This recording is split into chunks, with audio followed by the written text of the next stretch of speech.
ते सांगतात तुम्हाला, तुम्ही ठग आहात, आमच्याकडे या, तुम्हाला एकदम घट्ट करून टाकतो. कधी सभा यशस्वी होते किंवा देशभरात एक निरोप जातो, मेसेज जातो आणि तो मेसेज आज गेल्यासारखा दिसतोय.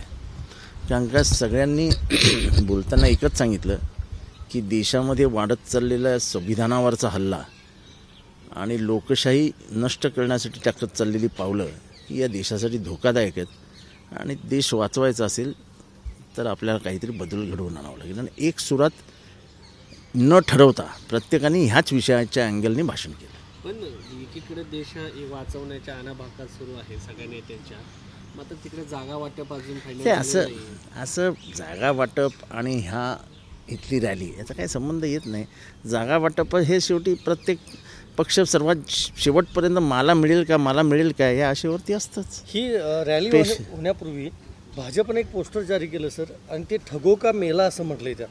मात्र त्यात पवारसाहेबांचा फोटो नाही सुदैवानं, पण उद्धव ठाकरेंचा फोटो आहे. ठीक आहे, कोणाचा फोटो आहे कोणाचा नाही,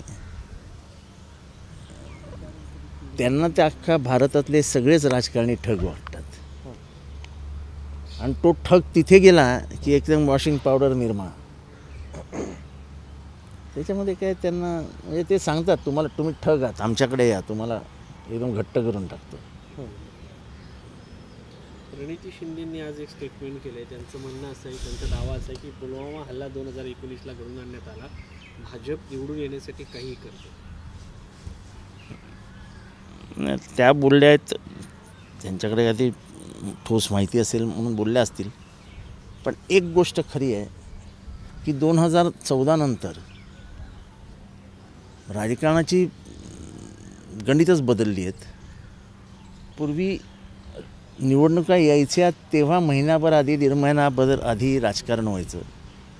आता 365 24 तास राजकारण चालतं. हे देशाच्या हिताचं नाही. आणि राजकीय संस्कृती जी महाराष्ट्राची राजकीय संस्कृती होती, ज्याच्यात आदरातिथ्य होतं, एक दुसऱ्याला मदत करण्याची एक भावना होती, एक संस्कार होते, ते सगळे मातीस मिळालेत. दिल्लीतल्या महाराष्ट्र सदन प्रकरणाचा जो घोटाळा झालेला होता त्या संदर्भात छगन भुजबळ यांना तुरुंगवास झाला. पण मुंबई उच्च न्यायालयात याचिका असताना भुजबळांना दिलासा मिळाला होता. त्याच्या विरोधात अंजली दमानी यांनी एक याचिका दाखल केलेली आहे सुप्रीम कोर्टात. 1.5 वर्ष सुनावणी झाली नव्हती. उद्या त्याच्यावर सुनावणी आहे. भुजबळांच्या अडचणी वाढू शकतात. नाही, मला ते काय त्या केसबद्दल मला जास्त माहिती नाही. आज जर जाहीर सभा बघितली आपण, तर जाहीर सभा बघितल्यानंतर ठिकठिकाणी पोस्टर लागले होते की हे सर्व लोक भ्रष्टाचार करतात आणि मोदीजी भ्रष्टाचारांच्या विरोधात लढतात. इलेक्टोरल बॉन्ड्सचं खुलं आव्हान आहे त्यांच्यासमोर. म्हणजे दाऊद जसा बंदूक लावून मुंबईतनं पैसे वसूल करायचा ना, तशा पद्धतीने दिल्लीत पैसे वसूल केले गेले आहेत. की एखाद्याकडे एखादी जमीन घेतली की त्याला संध्याकाळी फोन करायचा, दाऊद बाईने बोलाय, दुपारपर्यंत पैसे द्यायचे. तसं इथे जमा झाले. आणि ते पण जमा झाले ते दाऊदच्या आयुष्यात जेवढे त्यांनी जमा केले नव्हते तेवढे यांनी 2019 नंतर जमा करून घेतले. सातत्याने न्यायव्यवस्थेवर प्रश्नचिन्ह उपस्थित केला जातं. स्थानिक स्वराज्य संस्थेचा निकाल आहे. त्यातच आता अमरावतीच्या खासदार असलेल्या नवनीत राणा यांचं प्रकरण काही वर्षांपासून प्रलंबित आहे. मात्र तिकडे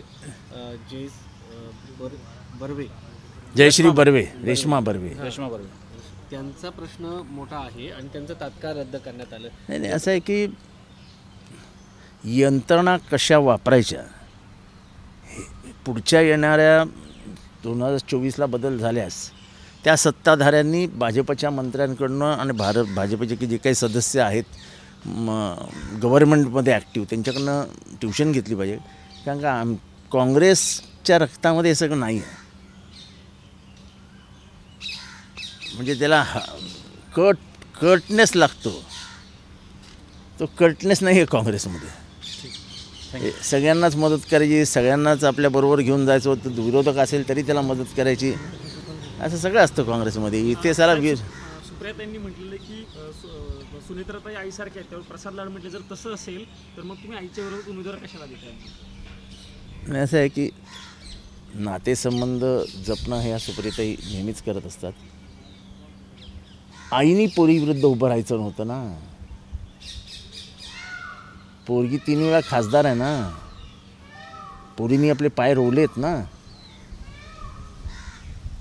पण आईला प्रस्थापित झालेल्या पोरीला आईने आव्हान देऊन तिचे पाय हलवायचे, हे आईने करू नये. प्रसाद लाडांना समजायला हवं आई कशी असते ते.